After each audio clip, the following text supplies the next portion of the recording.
কেরোসিনে আগুন জ্বালিয়ে দেবো। আঙ্গুলে যদি ঘি না ওঠে আমাদের আঙ্গুল বাঁকা করতে হবে।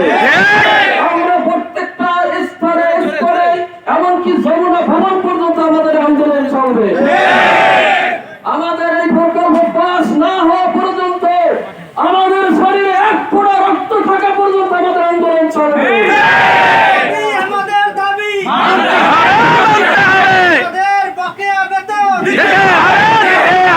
আমাদের সামান্য বেতন নিয়ে তাল বাহানা করা হচ্ছে।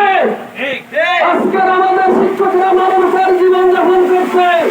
তাদের ঘরে অনেকের চাল নাই, অনেকে বাজার করতে পারে না, সন্তানের লেখাপড়ার টাকা দিতে পারে না।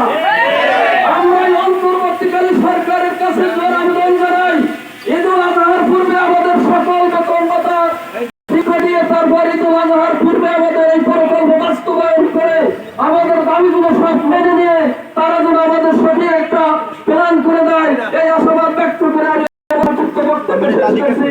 আলহামদুলিল্লাহ।